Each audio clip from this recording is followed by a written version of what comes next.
Namaskar and welcome back to Media Scan for your weekend dose of headlines, controversies and perspectives. After those indigenous artillery guns at the Red Fort, Friday saw the majestic commissioning of India's 100% indigenous warship INS Vikrant. Meanwhile, Congress continues to battle an open revolt against the so-called High Command. So let's quickly check out what made news. In what will go down as a historic boost to self-reliance in defence, Prime Minister Narendra Modi commissioned the totally Swadeshi warship INS Vikrant into the Indian Navy. In another path-breaking move, he unveiled the new ensign of the Indian Navy, shedding the colonial hangover. Prime Minister stressed on the need for Atmanirbharta and how India is realizing its goals in this Amrit Kal of our independence. Whenever there is a serious move to expose corruption, leaders of the opposition come together to form a coalition in a bid to save the corrupt. The people of the country must remain vigilant about it. This was articulated by Prime Minister Modi during a public meeting in Kerala. Prime Minister visited the southern state midweek where he launched multiple development projects. He also prayed at the Adi Shankara Janmabhoomi Kshetram in village Kaladi, which is the birthplace of sage Adi Shankaracharya, one of India's topmost philosophers. Continuous talking, threatening and finally burning with oil. An innocent minor girl from Dumka had to pay with her life for resisting the advances of a stalker. Not just Jharkhand, but the entire country watched with horror as the details flashed through the media.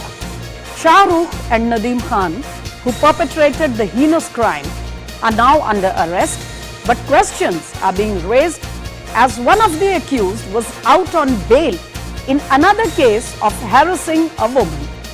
After that no-holds-barred attack and resignation of Ghulam Nabi Azad last week, Congress High Command is facing further revolt as young and old leaders have started questioning the veracity of the Electoral College for the party president's election. Meanwhile, dozens of resignations have been submitted by leaders in Jammu and Kashmir in solidarity with Ghulam Nabi Azad. Azad has announced his plan to soon launch a political party in Jammu Kashmir. India's GDP grew by 13.5% in the first quarter, the fastest growth clocked in a year. Official data shows this is mainly on account of the good performance in agriculture and service sectors. Though this is slightly below the RBI's projection, India remains one of the fastest growing economies in a world which is recovering from a devastating pandemic.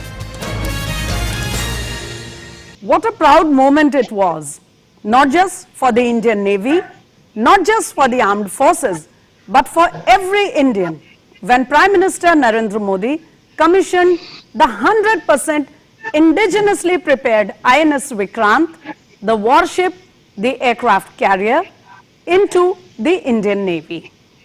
At the same time, he also put up the flag in the Indian Navy, which is completely devoid of all colonial signs and hangovers.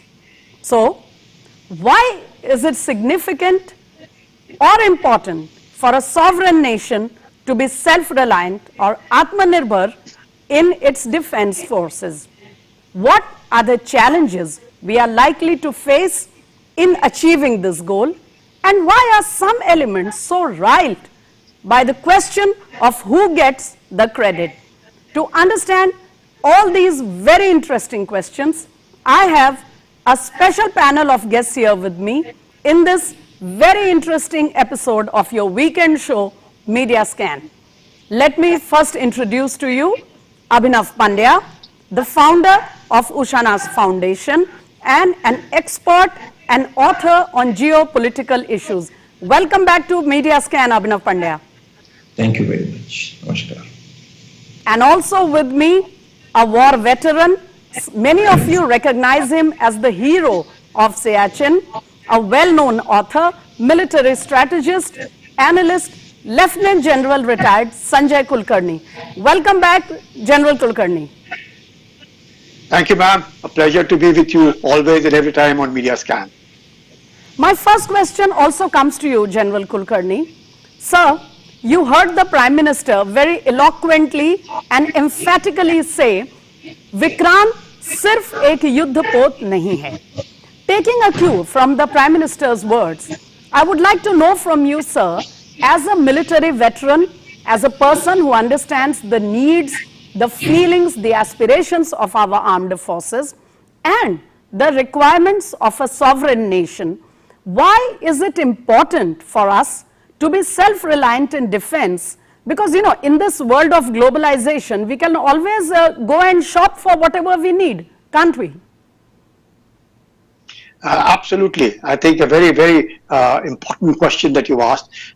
First and foremost, I think we all in India must be extremely proud to have an indigenous aircraft carrier, and 76% of us is indigenous.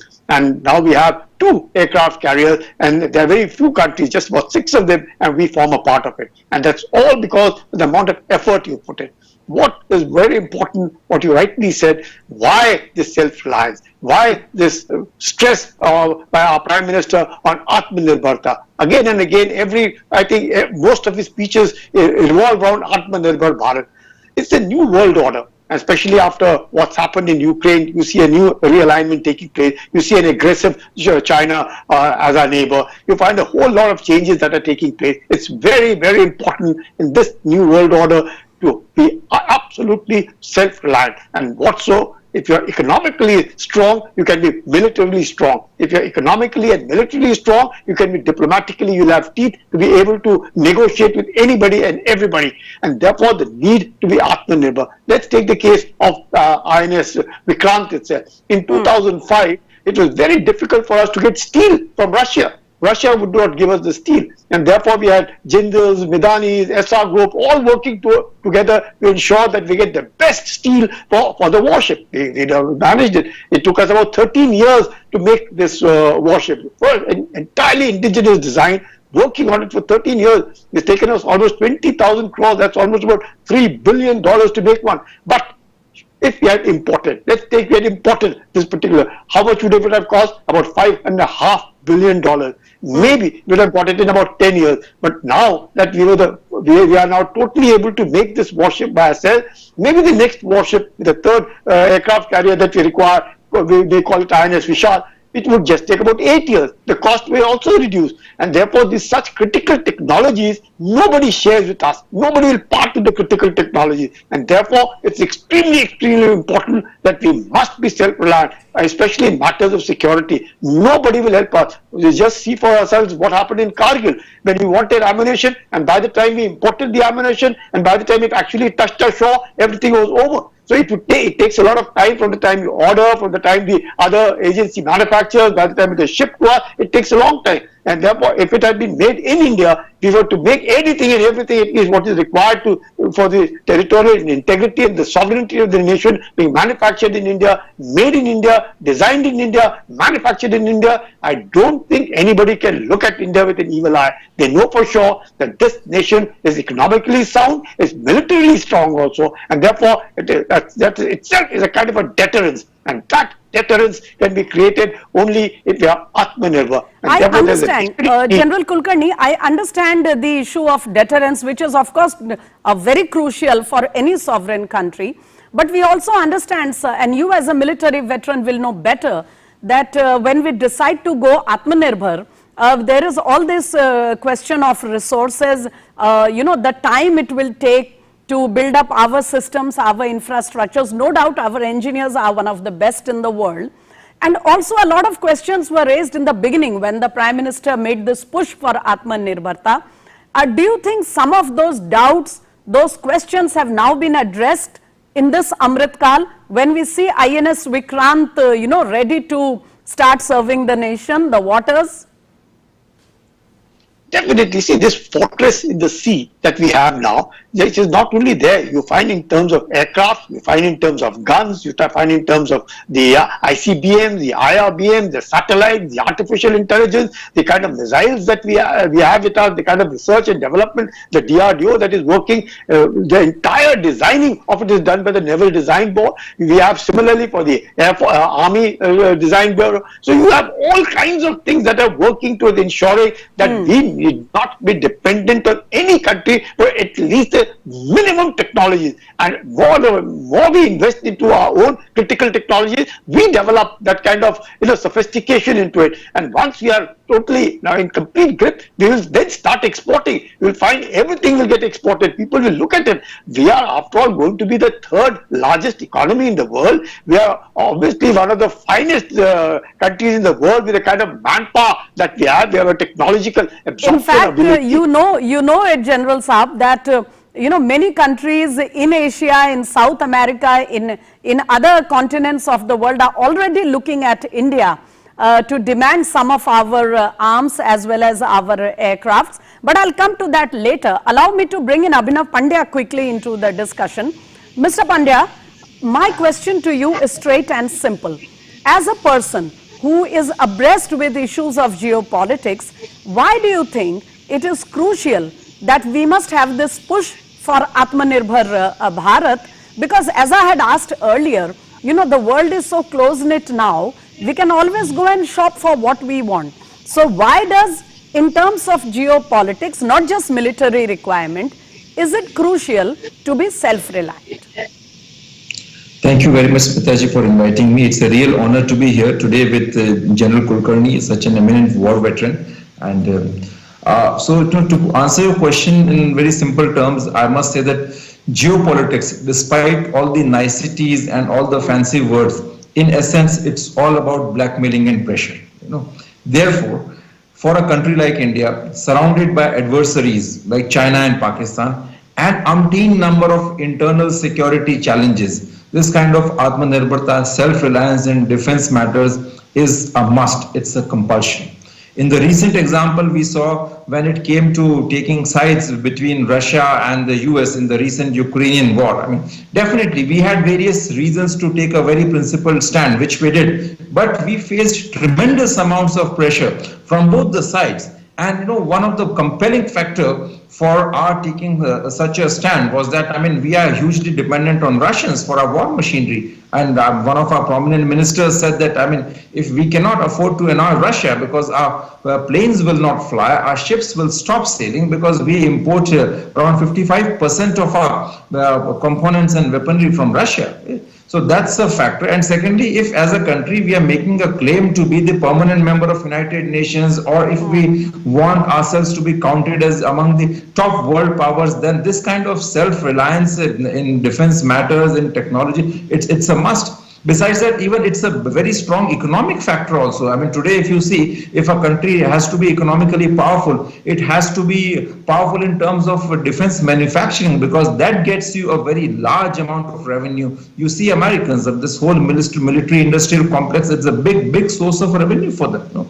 So these are various reasons. Argument on, being a country which is self-reliant when you are surrounded by adversaries. Also, when you are looking to be a participant at the global high table, you cannot be dependent on other countries. But every time there is a push for this Atmanirbharta, there are always questions on the economic side of it and why India cannot afford to become a closed sort of a country in its mindset.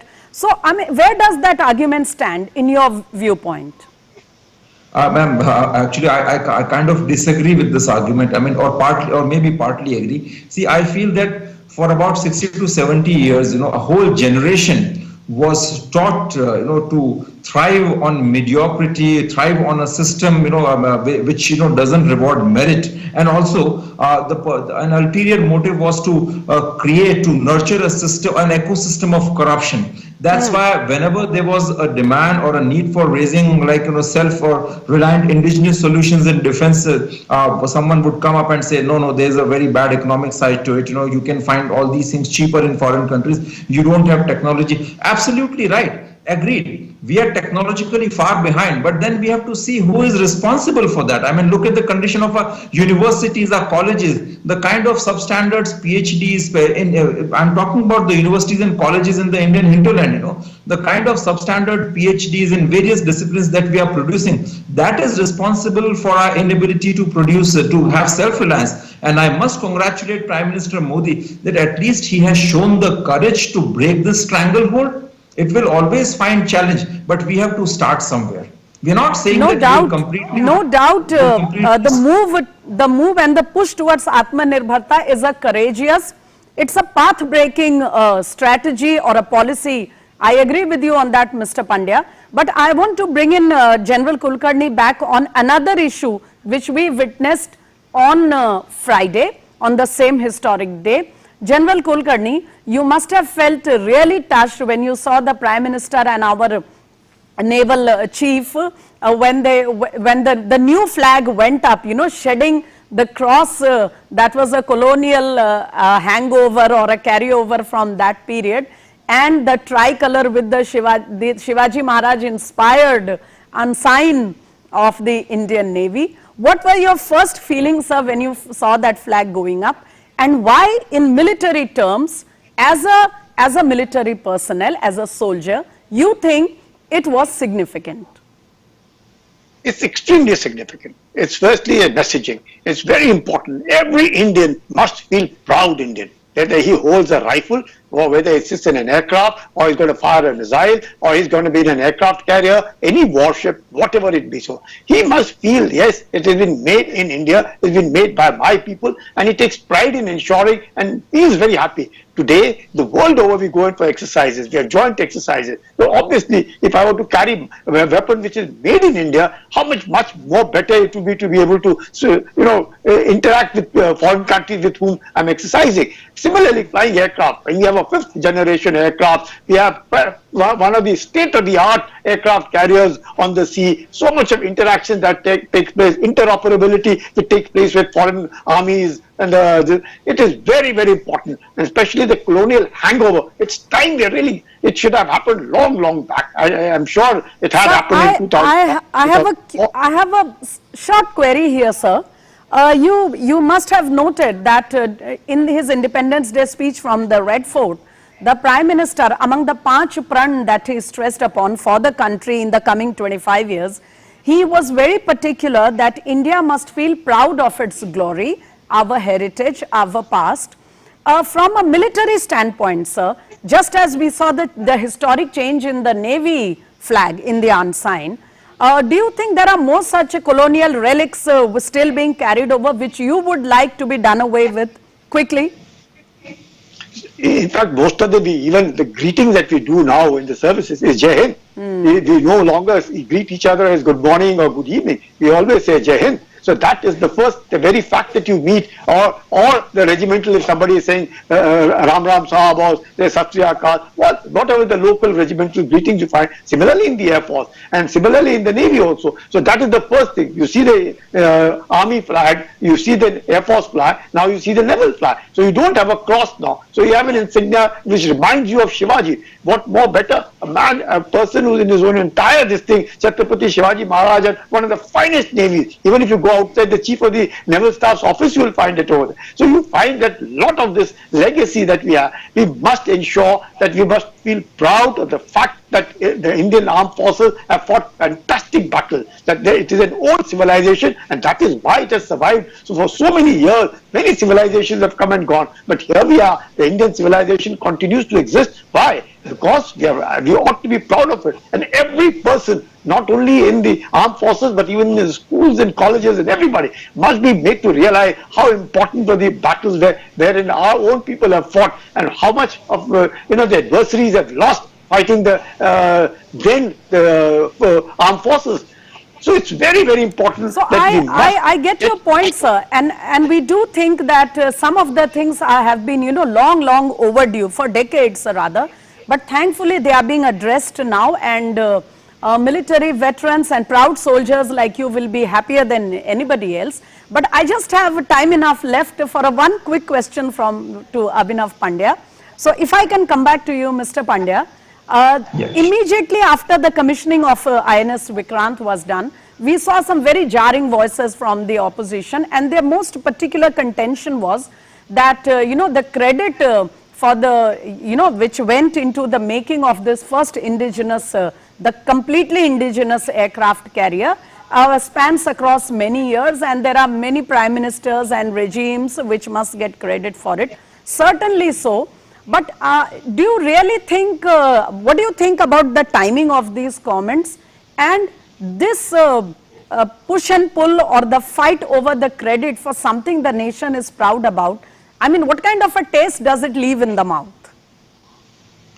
Well, I'm not going to make some very hard value judgments, but I'll simply present some facts. The project commenced, the previous INS Vikrant retires 1997. The new project commences year 2003. After that, the project begins in 2003. The first keel was laid in the year 2009, 6 years gap. Okay, and after 2009, the proper work on the project starts in the year 2013. Okay, that too it kind of starts, and then 2014 the government changes. PM Modi becomes the Mr. Modi becomes the prime minister, and over the last 5 years, 6 years, we hear of the Atmanirbharta, self-reliance, and 2020 we see a series of major decisions, in self-reliance, and in 2022 we have this, INS Vikrant. So the facts speak, facts state the truth. It's for everyone to make an interpretation. During the previous government regime, there was a 6, 8, 9 years delays, and red tapeism. For whatever motives, but there were various ulterior motives also. Definitely, those are the things which can be investigated. Yeah. And one last point which I want to make. You mentioned about Prime Minister's statement that we should be proud of our glory. Definitely, this whole concept of self-reliance and defense, it is not just about manufacturing and economic. It also has a very strong philosophical angle. We need to have a strong strategic culture, and we need to go back to the traditions of diplomacy, intelligence, and warfare, which are mentioned in our texts like Ramayana, Mahabharata, Niti Shatak by Maharaj Bharatri. These are the texts which have amazing insights on all these things, but we have never taught these things in our syllabus, in our courses. Maharaj Shivaji had one of the finest navy. I'm not able to recollect the name of the admiral who commanded, but he was one of the finest soldiers. You ask any common... It is a point to be raised, Abhinav Pandya, and we are in the process of addressing it. How the naval prowess, the naval power of the Maratha regime was never adequately, brought out in our textbooks, in our curriculum as it should have. But thank you for raising it here on our discussion. I will give. Yes, please make your point. Who went to, even as far as Afghanistan, defeating the Hunas and all those invaders who came from Central Asia. I'm sure they must have had all those warfare tactics. Right. So just one very quick word from General Kulkarni before I have to wind up the show for this evening. General Kulkarni, we have been talking and discussing about INS Vikrant all these minutes, but one very big ticket project in the Make in India series that we are going to see in the coming days, which has just been sanctioned by the Cabinet Committee, is the Tejas Mark II project, which will also be completely indigenous. What do you feel when you hear about this light combat aircraft project, and how can it change our air power in your view? Tremendous, because Tejas 2 is going to be what it is called the 5th generation aircraft. And what better with all the critical technologies available to us as part of Tejas. Tejas as it is would be world over in demand, because it's one of the finest aircraft at a cost which nobody can even think about it. And what better than the 5th generation aircraft being manufactured in India. We have Tejas 1, we have Mark 1 with us already. The 80 of those aircrafts are already in the pipeline to be delivered. Very soon we'll have Tejas 2 to be delivered, which is a 5th generation aircraft. I think we cannot but feel proud of the fact that our entire armory is going to be made in India, manufactured in India, designed in India, and what better than can it be? And why not? We are heading to become among the top three, and primarily because in the new world order, you have an adversary who is looking at wanting to rule the world, and in the manner that wanting to do it, I think it is extremely, extremely important that we must be Atmanirbhar for a very simple reason. You know, capacity building takes time. Intentions can change overnight, and primarily when you have enemies like China and Pakistan, intentions can change overnight. You see the kind of things what they're doing in Eastern Ladakh across the board, and therefore Atmanirbhar Bharat will ensure that their intentions, even if they do change, they will be given a bloody nose, and that is only possible. And capacity building is what has already started, sir, even though it was long overdue. Whatever has begun in this Amrit Kal will have a good time to showcase the achievements. You have put it very precisely in very few words, but I am afraid I shall have to put a stop to the discussion at this stage, sir. Since you have put it so well and so precisely about the significance of being self-reliant from a military standpoint, from a strategic standpoint, for a country which wants to come up on the global high table. Thank you very much, General Kulkarni, for coming on the show and telling us all those things from your experience and your viewpoint. We shall come back to you on one of these evenings again and try to explore all else that is being done in the field of Atmanirbharta in defense production. Thank you, General. Thank you, ma'am. Also, Abhinav Pandya, thanks for going through the subject in such a short time and telling us not only your perspective on the issue, but putting it in a historic way to make it clear where the credits must lie. Thanks again. Thank you very much. Viewers, this is an exciting time for those who are interested in military production, in defense strengthening and everything else related to it. The Tejas Mark II project has already been sanctioned and is ready to take off. You have seen the proud commissioning of INS Vikrant, but there is so much more going on in terms of production, in terms of exports, etc. We shall come back on Media Scan one of these evenings to tell you more on that. Meanwhile, do keep watching DD India as we shall continue to scan the media for you. Namaskar.